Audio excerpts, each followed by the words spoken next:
What's going on, everybody? You're listening to the Point2Point NHL Recap Show, Season 3, Episode 24. I'm Pascal Pryor, joined by Mark Haverlack. I know we took last week off. I was a little under the weather, so we're back at you this week, and we'll be back at you every week going forward. Mark, before we get into everything, I know baseball just started up. We're in a little baseball league fantasy-wise together, so that was pretty fun week one. But what's going on with you, dude? Yeah, bro, nothing much. Pretty excited for fantasy baseball. We're in fantasy hockey playoffs right now too. I'm in the finals in two different leagues, so pretty exciting stuff. Got the L in baseball fantasy last week to start it off. I know you did too, but it's not how you start it; it's how you finish. Right? You just got to make adjustments on the fly. But besides that, honestly, dude, I was outside a little bit earlier today. The weather is fantastic. I think I overdressed. I went to Dollarama and to the grocery store, and I was sweating in a vest and pants, and I'm I really could have went shorts here today. So I'm loving the weather, dude. I'm loving where we're going in accordance to playoffs to start in a couple weeks. MLB's getting going here. A couple weeks too, we're gonna have the Masters too, which I love watching every single year. So it's a really good time of the year, man. I'm pretty excited about it. Yeah, honestly, this might be one of my favorite times of the year, just with all the sports that's going on, getting to playoffs and sports that are also just starting up, like baseball, right? I'm dialed in on baseball right now. Let's get into the hockey news, though. The Las Vegas Golden Knights have made a late season change, relieving head coach Bruce Cassidy of his coaching duties. John Tortorella will take over behind the bench, coaching in his 24th NHL season. Mark, what are your thoughts on the firing?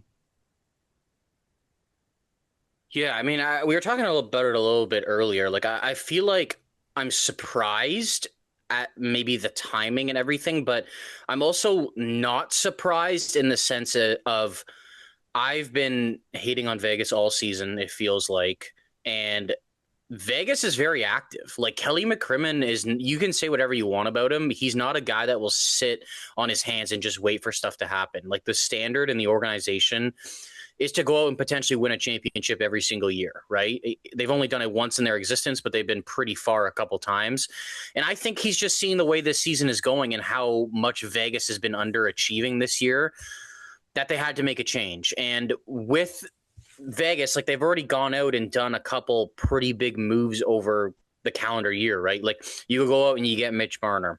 I know the Rasmus Anderson thing, it really hasn't worked out with him in Vegas, but that was still a move they went out and did. He's still a quality player and they want to make it work. Yeah. Now, I like Bruce Cassidy a lot. I think he's a very good coach, and I think that if he wants a job this offseason, he can get one if he snaps his fingers. The one thing I will say is the goaltending has really let him down, and I feel like every time a coach gets fired, you can pinpoint to at least part of the problem is goaltending. Because when do you see a coach get fired when their goaltending is playing well? I don't think it's when is the last time this has happened? It never happens.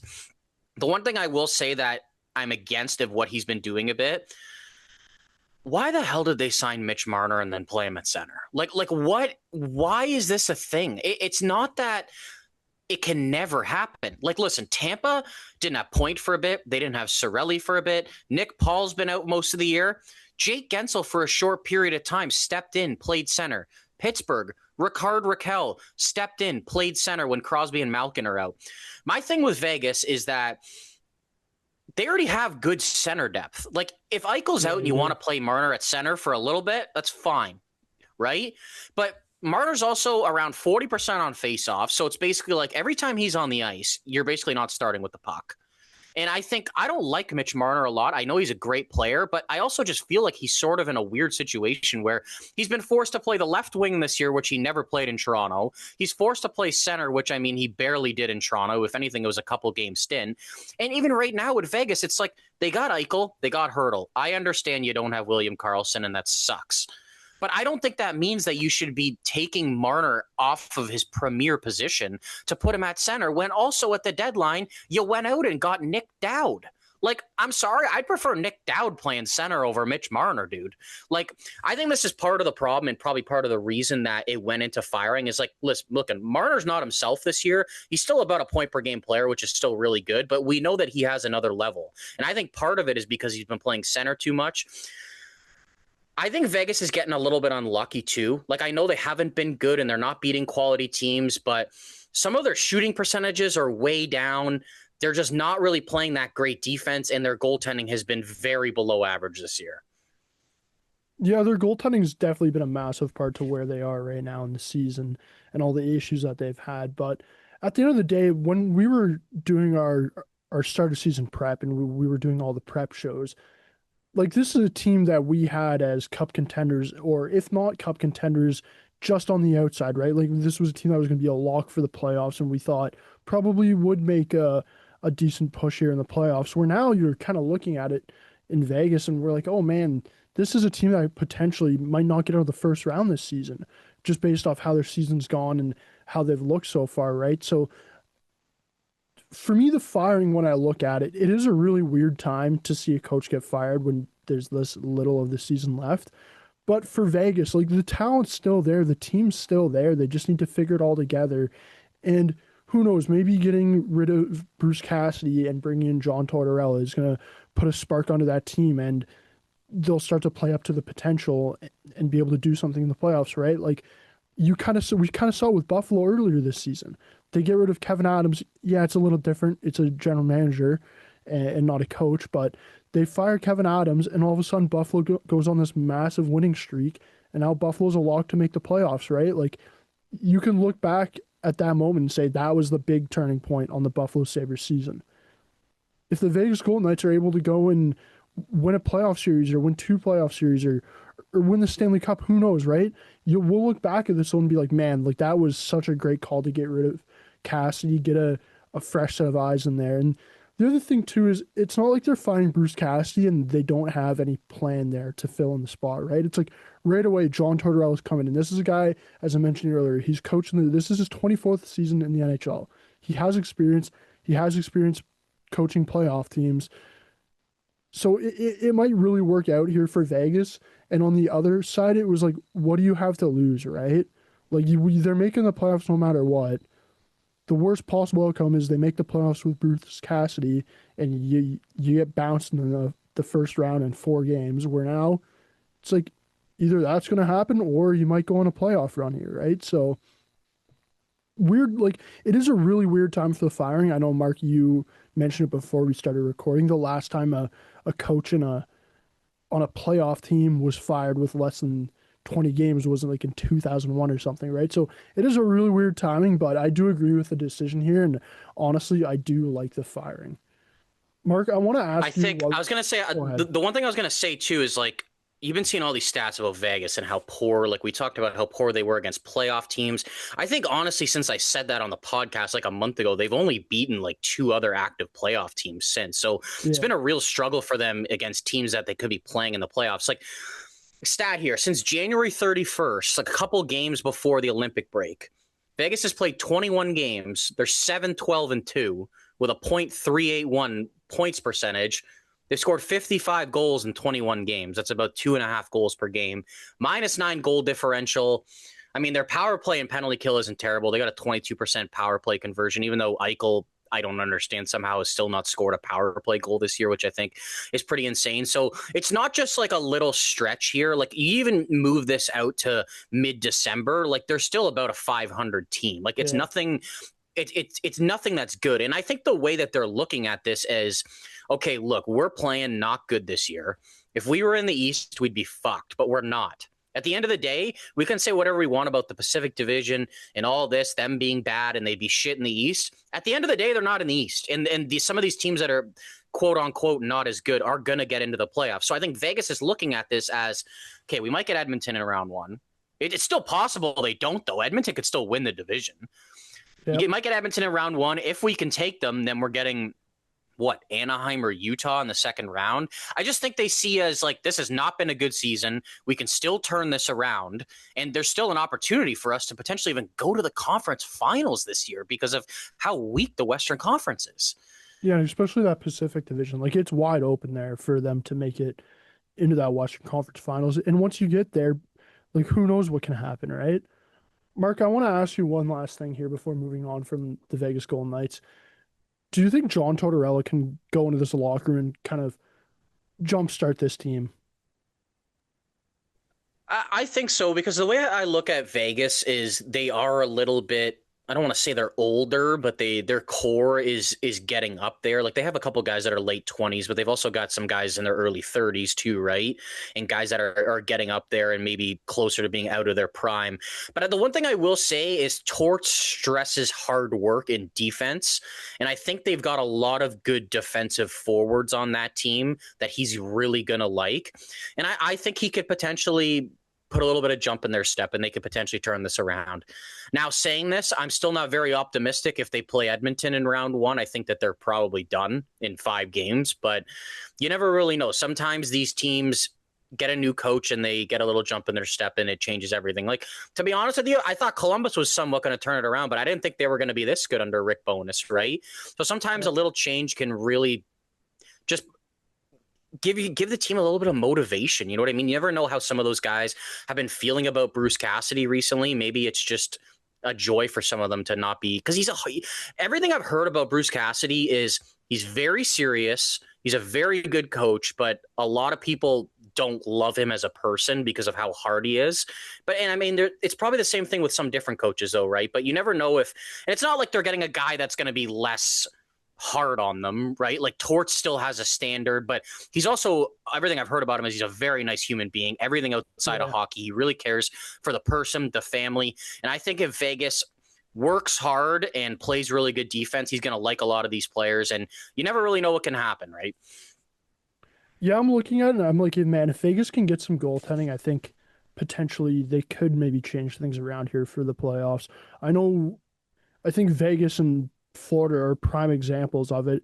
It doesn't matter how you get to the playoffs. It matters that you get there and that when you get there you can turn things on, right? So I could see them being able to turn things on and getting out of the first round. And hey, honestly, I think Edmonton Vegas round one, hell of a series that would be. Hell of a series.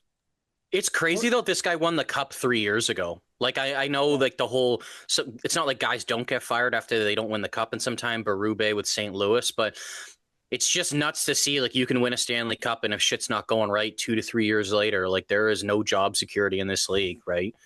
Well, and even Vegas and the time that Vegas has been around, how many coaches have they gone through now? I think 4 or 5, right? You look at some coaches that have had tenure around the league, like Cooper, right? Like if John Cooper was on Vegas, he would have been their only coach in franchise history. Meanwhile, they've been through 4 or 5. I think this is their fourth now. They went Gallant to DeBoer to Cassidy to Torts. I don't know if I'm missing someone in there, but I think this is their fourth. Staying in the Western Conference, Mark, the playoff push is really heating up. 3 teams are battling out for the second wildcard spot. Currently, the Nashville Predators hold on to that spot with 77 points. The LA Kings are out by just 1 point, and the Seattle Kraken sit 2 points out. Mark, who will the final wildcard team be? I think it's pretty safe to say that the Utah Mammoth in that first wildcard spot aren't going anywhere. Yeah, I don't think Utah's going anywhere. I don't. There's really no way for them to go up. It's more likely they'd go down if not, but I think they'd have to have a pretty bad stretch to end the season to go down. And I think they're also in a good spot that they're going to play the Pacific Division winner, who they might even have the same amount of points as the Pacific Division winner. Now, you didn't mention San Jose or Winnipeg. I know San Jose's 4 points out, but they do have 3 games in hand. So if they can take advantage of that, I know the games in hand thing is not always as nice as it seems because you actually need to win those games for it to matter. But I mean, it has really jumped up recently. Like I don't think St. Louis is making it either, but they put themselves in the picture here. Like since basically trading Justin Falk away and Shen at the deadline. Was your question who did I think was going to make it? Yeah, who do you think is going to make it? The reason I didn't really include San Jose and Winnipeg there is just because I think it's too many teams potentially to jump and just too much of a gap there with the remaining games left. But if you want to include one of those teams too, go ahead. I actually kind of think Seattle might get in as the last spot. I'm not really that optimistic about Nashville. I was really curious to see how they looked this weekend when we played them. They didn't really seem like much of a threat of a playoff team. I know they've been on a really good stretch recently. And I know it's Seattle, like they've been kind of down recently and they're still in the thick of things. So I think if they could potentially turn it around, they could be good. My only other option I think would be LA. but I think LA has just been so up and down this year that I They just have. don't really know how they're going to finish. Like that game against Utah on the weekend was so massive, and they just came out so flat and ended up getting killed. I don't think the Sharks or Jets are really a threat to make it. I just kind of wanted to give them the kudos for sticking around and being in it at this point of the year. But I'm going to go with Seattle. See, I think it's going to be LA. I think at the end of the day, coming down here on these final couple games, like LA is a team that has a bunch of veterans, have a bunch of guys that have been on playoff runs and also been on pushes to get into the playoffs, right? It's Kopitar's last season. You know that these guys are going to be dialed in here for these last, what, 10 games or so, right? So I think at the end of the day, LA is going to get in, but man, it's looking like it's going to be really close. Mark, looking at you kind of mentioned Winnipeg earlier, kind of mentioned San Jose as well. I want to talk a little bit about Winnipeg because honestly, like they are a little too far out, but this is a team here that I'm looking at it and I'm kind of wondering how close can they get if they don't get in and can they get in? Because they do scare me a little bit if I'm if I'm in that Western Conference because this is a team that started off the season very poorly, right? But have kind of picked things up since the Olympic break. You got Connor Hellebuck, you got Scheifele, right? Like you look at the names on Winnipeg, all these guys have been there, done it.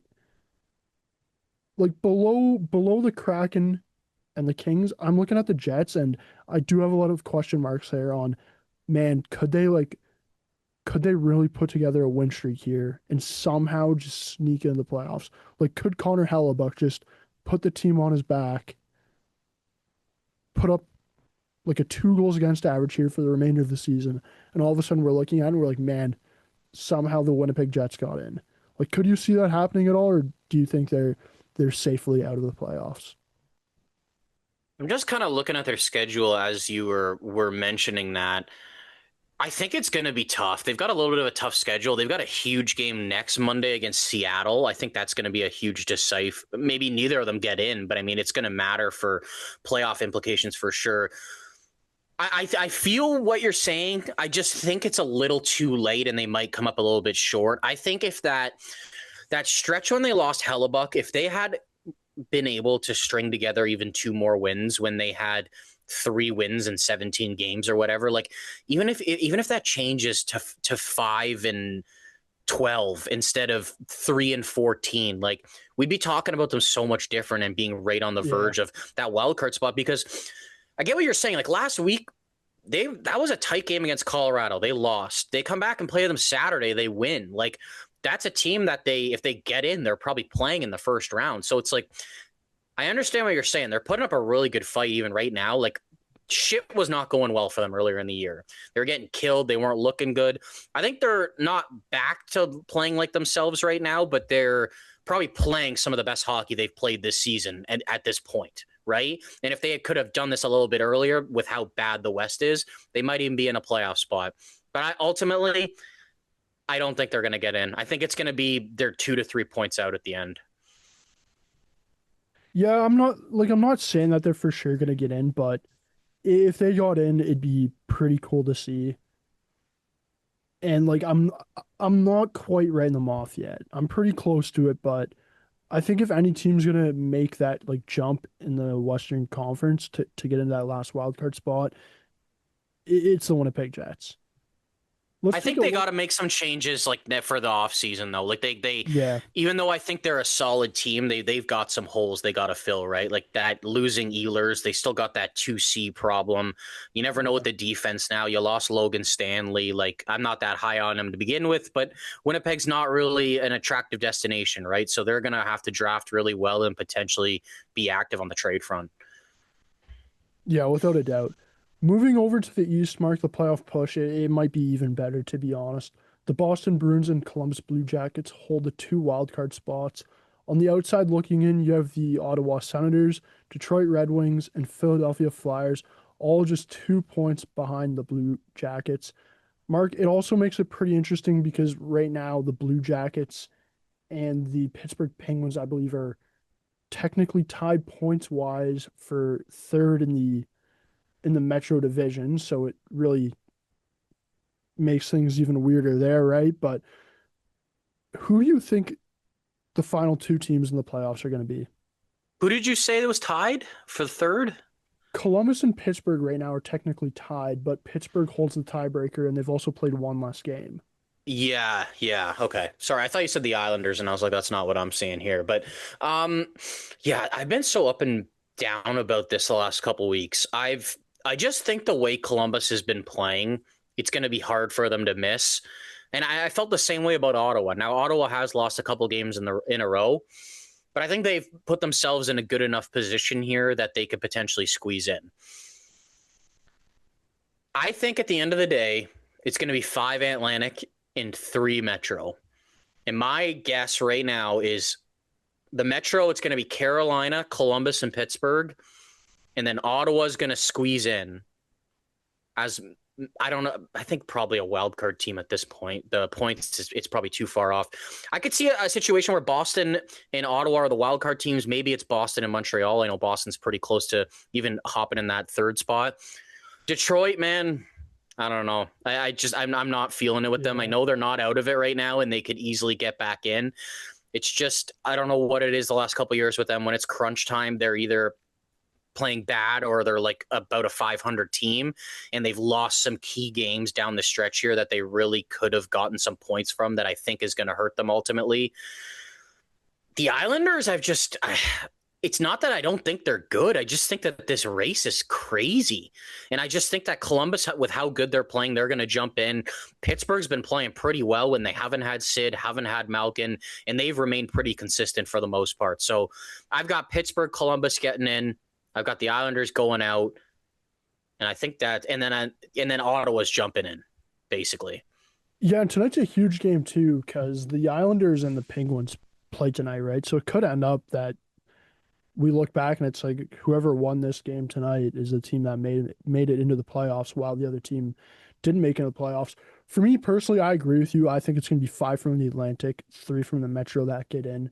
Looking at Columbus and how good they've been recently in this push they've gone on, I think Columbus is going to jump up to the top 3 in the Metro. So I got Carolina, Columbus, and I'm going the opposite of you. I think the Islanders are going to get in. I just think that Ilya Sorokin has played too well this season where they they won't be able to get in, but it is going to be tough because you look at some of these matchups here and it is going to be a big grind here towards the end of the season. And the Islanders do have some players that are a bit younger that are some of their top contributors, right? So who knows if those guys will really be able to hold up here for these last 8 games or so. And then for the 2 wild card teams, I'm going with Ottawa and Boston Bruins. I think Detroit doesn't make it in, and I think Pittsburgh doesn't make it in. Mark, that kind of leads me into a segue about the Red Wings. If they miss the playoffs this season, do you think Stevie Y could be on the hot seat at all? I think they definitely I don't know if they've started to have the conversations about it, but I mean, they probably should.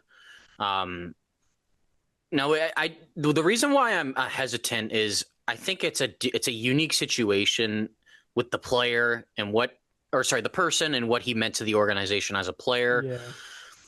And the one thing I will say is I haven't been super impressed with what he's done through this retool to go out and get guys to fill holes, good veteran guys. I think a lot of those contracts and stuff he signed weren't really good. I don't love the Cop deal. I don't love the JT Compher deal. I didn't love them bringing in Justin Hall. I didn't love them bringing in Ben Sherrod at that price. I think that some of these moves even it was like a hindrance on them maybe even competing for a playoff spot a couple years earlier. Does that make sense? Yeah. It's not like these are main guys that are going to may or may not be there when they're competing for a cup. It's just that Montreal, we got good guys to fill in. We got Sean Monahan to fill in. You know what I mean? Some of these veteran guys that we had have been pretty good for the most part. We don't really have these dumb contracts is what I'm trying to get at. But on the other hand, with Stevie Y, I think he's done some pretty good drafting. Like, you go out, you get Moritz Seider, you get Lucas Raymond. I really like Simone Edvinsson. There could be a couple other guys coming, Axel Sandin Pellikka. We don't really know what Nate Danielson is and Michael Branson Nygaard. So I'm a little bit on the fence is what I'm getting at. It's like I can see sort of the plan and these guys working out, but also at the same time, is this going to be 9 years without? Is it 9 years without playoffs and 8 years under Stevie Y without playoffs? Pretty sure it's something along those Yeah. lines. So I guess my question is like, if you don't do it this summer, is it like playoffs or bust next year, or like would you do it this year? Because I also feel like I don't mind Justin Falk, but if you're going out and spending your first for Justin Falk when you're in a playoff spot and then you miss the playoffs, like I don't really think Really that's a questionable. successful trade, right? And I get it's only 14th, 15th, 12th overall, whatever the hell it could be, but and they probably don't necessarily need that pick that much, but I don't really consider it a success. I think it's a 50-50 shot is what I'll say that he's there if they miss the playoffs. Yeah, I'm leaning more towards that he will be back for next season if they miss the playoffs, but he will really be on the hot seat. And as you said, it probably will be kind of you make the playoffs or you're gone at the end of the year. I just think Do it's you one think of it's those like a things. Kevin Adams thing? Like if you start shit next year, we might let you go in Yeah, December. I could see it be like that. Like I just think as you mentioned with Stevie Y and like how unique this scenario is where with how much that guy means to the city and that organization. And apparently the ownership just absolutely adores the guy too, right? So I think it would take a little bit extra to have to fire him compared to like Kevin Adams, right? Like Terry Pagula, what does he owe Kevin Adams? Doesn't really owe the guy nothing, right? So you saw how easy it was for the Sabres to let him go. I think though for Stevie Y, it's definitely a little bit harder there and could give him a little bit of extra leeway going into next season, pardon me. Mark, I want to ask you one last question here before we move on to our trivia part of the show. I've seen it heavily debated online just with how the playoff races are going and fans are kind of tired of the current playoff format. Should the NHL stick with the playoff format, pardon me, that they currently have, or do you want to see them go back to the 1 to 8 in each conference? Yeah, I think bringing the 1 versus 8 back would bring a lot more parity. The one thing I will say is some years the way they do it compared to the 1-8 wouldn't be that much of a difference with some playoff matchups. Like, because a lot of the times it's division winner wild card, which is basically 1-8, 2-7. And sometimes those middle matchups are a little bit would be different. Like this year, Minnesota and Dallas are expected to play with a 1-8 matchup. It wouldn't be the case, right? Yeah, The but I know people are complaining about like how bad the West is compared to the East and the playoff format. That doesn't really matter though, dude. Like if they yeah, did back to 1-8, it would still be a bunch of shitty teams in the West making the playoffs. It really would just make a difference if they did 1-16. You know what I mean? They went that route, which I mean hasn't happened in 40 plus years, and I don't think they would ever consider having an East versus West team playing in the first round of the playoffs. I would like to see them go back. A lot of players feel like it's the right thing to do. And I think it just gives the opportunity for more matchups. Like maybe there is a year where your 4-5 matchup is kind of insane and two teams shouldn't be there, but at least you have the opportunity of different options, right? Like imagine even going down to the last game of the season and then it's like, oh, if Minnesota wins, they're playing Utah. But I mean, if Utah yeah. wins, they're going to jump up a spot and they're going to play Dallas. Like, I would love to see that at the end of the season because now it's just like some of these playoff matchups are set. Not all of them, but some. Like I feel like Minnesota Dallas is pretty set for the most part, unless Colorado really starts losing some games, but I just don't expect them to be losing these games. But I mean, you look at the Atlantic, still up for grabs, right? Like the Habs, we can still move up. We can still become a wild card team. You don't even know who's going to win that division yet. Like Buffalo is playing really well. I mean, they actually haven't been the past week or so, but Tampa could still jump up and win that division too, which I like to see. But I think that the 1 versus 8 format would just give more options and could bring new rivalries as well. Like their whole thing is about rivalries. Well, bro, like why can't we have different rivalries? Like why does it have to be in division? Like I felt like last year in the playoffs, and I know it was a wild card versus one. I think we sort of have a little rivalry with Washington. Like I felt Yeah. like even this year when we played Washington, it was like Josh Anderson sticking up against Tom Wilson, and they also got some bigger bodies and some guys that are physical that are threatening for a younger, smaller team like us. So I think that we can expand the who is playing in the playoffs, and we could have some good rivalries. Like even imagine it's like the Atlantic is potentially playing the Metro 3 times a year. Imagine like you just had that big matchup. Like imagine Pittsburgh Ottawa. Like every time they played in the regular season was a huge matchup just because they met in the playoffs the year before. Yeah, and like even looking at the standings right now, some of the matchups we'd get if you did go back to the 1-8 format would be honestly very entertaining. You have Stars versus the Vegas Golden Knights as the 2 versus 7 right now in the West. Ducks Oilers would be playing.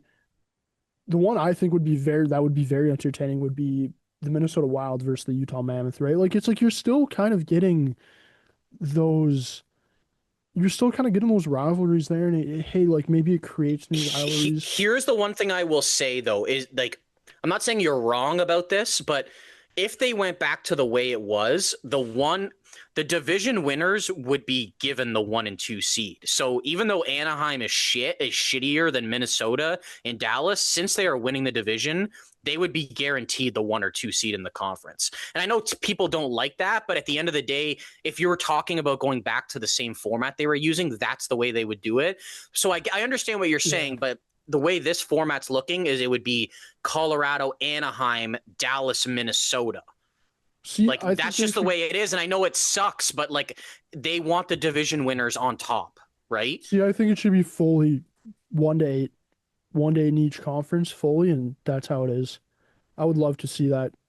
I I think it would be lead to the So what best. if you get the what if you get where a Pacific Division isn't even in the top eight? Nobody's in Just that. don't have them make the playoffs. Don't have them in. Just have the whole Central make it. I'd honestly, I'd rather that where it's like truly the best 8 teams got in. Okay. I think it's playoffs. Playoffs is all about the best See, I teams, don't hate the the best teams mentality. playing, It's right? just I don't hate your mentality, and I think it's the right one. I just think I'm just more thinking about what the NHL has done in the past, and if they were like, if Gary Bettman was like, "All right, next year we're going back to 1 versus 8," it wouldn't surprise me at all if they went back and said, "All right, but the two division winners are the top two teams," because when they did this before, there was 3 divisions per conference, and the 3 division winners were guaranteed the Yeah. top 3 spots. Like I was researching before, and I remember this happened in the past. I think it was the '07 season. Washington it was in, I don't know if it was considered the Metro then. They were in ninth place on the last game of the season. And if they won, they made the playoffs. And they were the only team from their division to make the playoffs. They won the game and went from ninth to third in the Eastern Conference and played the 6 seed Flyers. And the Flyers had more points than the third place team, the Capitals. Like See, that's how it works. Like it's kind of dumb. And Washington also gets home ice. Like the one thing I was saying this year, and it's not now it's a little bit wider of a gap in the past 2 weeks because Anaheim's been good and Utah's struggling. yeah. I said, okay, you know what? Anaheim wins the Pacific, right? Utah, they're playing them in the first round. They're a wild card team. What if Utah has more points than Anaheim? Anaheim's still the home team? Like that's kind of crazy to me, even though Yeah. they just won the division.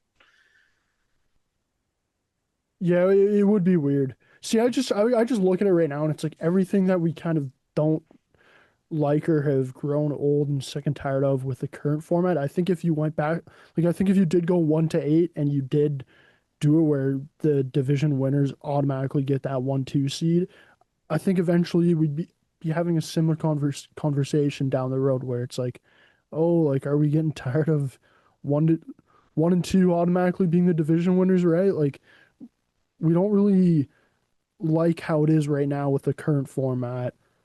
If we were to go 1-8, I think we would kind of get sick and tired of that 1-2 being the division winners after a little while. Yeah. Mark, let's get into the NHL trivia segment for today. I know you had 2 questions for me, so I'll I'll let you ask one of them first thing here. Sure. So I've got 2 different sets of games. They're both pretty similar. So what I want you to do is I've got 10 names here. Okay. And I'm going to ask you the question for this one is the bottom five in shooting percentage in the NHL this season. So the one thing I will say is there's no defensemen in this because a lot of the defensemen were near the bottom and I just decided just to do forwards. So what I'm going to do is I'm going to give you a name and I want you to just say yes or no that you think they're in the bottom five in the NHL in shooting percentage this season. I'm not going to tell you after you say it if you're right or wrong. I'm going to tell you at the end. So basically the way you should go about this is you should be given 5 yeses and 5 nos Okay. at the end of the day. Okay, so first guy, Frank Vatrano. No. Okay. Adam Henrique. I'm gonna say yes. Okay. Mackie Samoskevich. No. Okay. Andre Palat.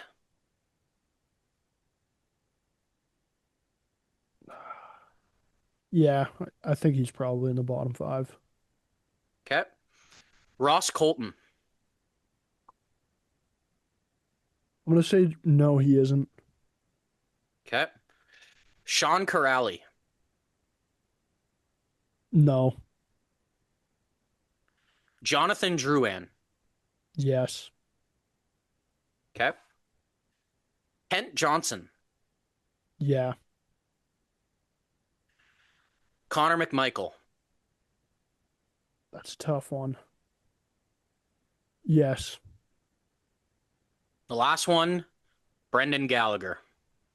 No. Okay. So the bottom five in shooting percentage is Adam Henrique, Mackie Samoskevich, Sean Corrali, Jonathan Drouin, and Brendan Gallagher. The guys that are outside the top five but pretty close, Vatrano, Palat, Colton, Johnson, McMichael. So you said 3 guys, yes, that were no. Palat, Yeah. Kent Johnson, McMichael. You were right about Ross Colton and Frank Vatrano. You said no to Drouin, no to Samoskevich, and no to Corrali, but you were right on Drouin and Adam Henrique. So I guess technically you're 2 for 5. Yeah. I thought Johnson was for sure gonna be in there with the amount that So he shoots Kent the puck Johnson is and 14th. Kent Johnson's 14th. Frank Vatrano's 6th. Palat's 10th. Colton's 12th. Connor McMichael's 22nd. that one was interesting. It was a little tough in my head trying to think about how many goals these guys have and compared to how much I they thought I probably would shoot give the you puck, options right? instead So of having to think about it for so long. You know what I mean? I thought it would make it yeah. a little bit easier. Mark, my first trivia question for you is I don't know if you saw this earlier in the month, but Beck Malenstein set a new NHL record for top skating speed all time. It was 24.9 miles an hour. Mark, I want you to name the other 4 guys in the top 5 for top speeding skate. Pardon me, top skating speed of all time, Of all time. Okay. which only goes back like all these guys have played within the past 5 years because Okay. they haven't Okay. tracked it to like the 80s, of course, and stuff, right? So let me know when you're ready and I will start the timer. Yeah, you're good to go. All right, timer starts now. McDavid. Yes, he's third on the list. Jordan Kyrou. No, Tippett. no, Ethan Frank. no,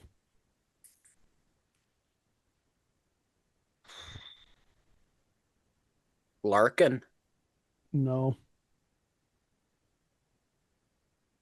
Someone leave the league recently that was fast. This is a shot in the dark since he said 5 years. Phil Kessel. No.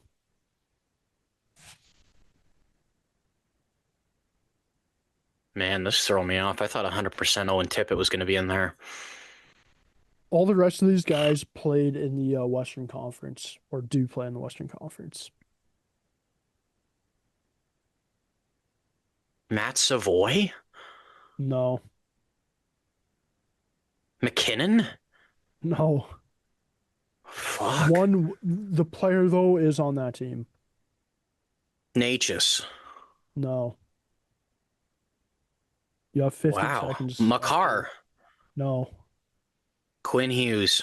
Quinn Hughes is Hudson. fifth. Quinn Hughes is fifth. Hudson, no. All right, one last guess. One last guess. Western Conference.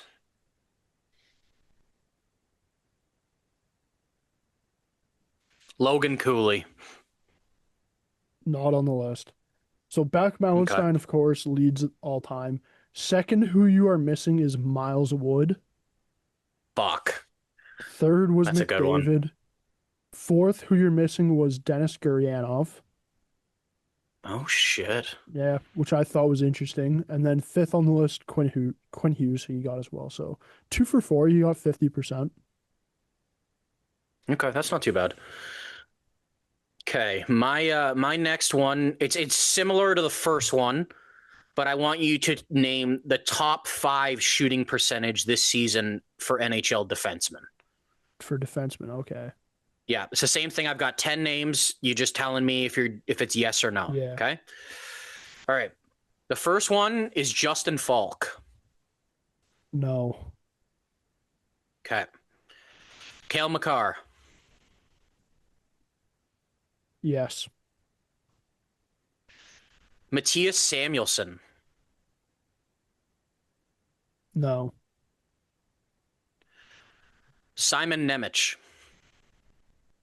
I'm gonna say yes. Okay. Darren Radish. Yes. Matthew Schaefer.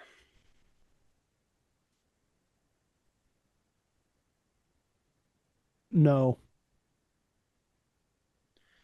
Denton Mateychuk. No. Vladislav Gavrikov. No. John Klingberg. How many do you have left on the list? So it's Klingberg, and then there's one other guy to ask, and you've given 1, 2. Even 3. You've given 5 no's already. Yeah, so I gotta say yes to Klingberg. Yes for Klingberg, and the last guy, Shane Gostisbehere. So yes Would you go, to yeah? him as well, I guess. All right. You did the same as last time. Gostisbehere 6th. The top 5 is Mateychuk, Gavrikov, Klingberg, Simon Nemec, and Matthias Samuelsson. Gostisbehere 6th. Matthew Schaefer's 8th. Darren Radish is 11th. Cale Makar is 12th. And Justin Falk is 20th. So you went 2 for 5 again. The shooting percentages is tough, dude. Not gonna lie, because like some of these guys don't have a lot of goals on the year, a lot of points, right? But I guess they're just not shooting the puck much, right? Where it's like Darren Radish, I thought Darren Radish, to be honest, would be a lock. Well, even Schaefer, he's got 20 plus Yeah. goals, but you got to think these guys are shooting the puck a Yeah. lot. Like some games they might get a goal and assist, but they got 6 shots, right? Yeah. Denton Mateychuk I thought was super interesting because he's got 12 goals this year. Like he's been actually really good for Columbus. And I was like, wow, he's got the highest shooting percentage. And I know the Rangers have been kind of bad, but Gavrikov's not playing bad this year. He's actually having a quite decent year this year. And there's a couple other guys that, I mean, Nemec, he's just making a name for himself. Matthias Samuelsson, he's having a hell of a year with the Sabres this year. I think I saw something that Matthias Samuelsson's got. He had 28 career points in like 160 games heading into this season. He's got 35 points this season, and 33 of them are at even strength. That is pretty impressive. And he's got, I think, 8 or 9 goals this year. So, I mean, he's having a really good year playing with Dahlin. Definitely, yeah, he's definitely been a big part of the Buffalo Sabres kind of bounce back here and all the success they've had. There were bio talks about him last year too, and I mean it was a thing. For Kevin Adams to hold on to that guy and make it work out. I know he's not there anymore. It's still another really good move. GM of the year right there, man. Kevin Adams, GM of the year. Overall, though, that's going to wrap up today's episode. It was good to get back on here, Mark, recording, especially after missing last week, and especially with where we're at in the season, how much has changed and how little games we have left. Like this playoff push right now is fully on, so definitely good to record this week. But for everybody listening in, thanks for listening in.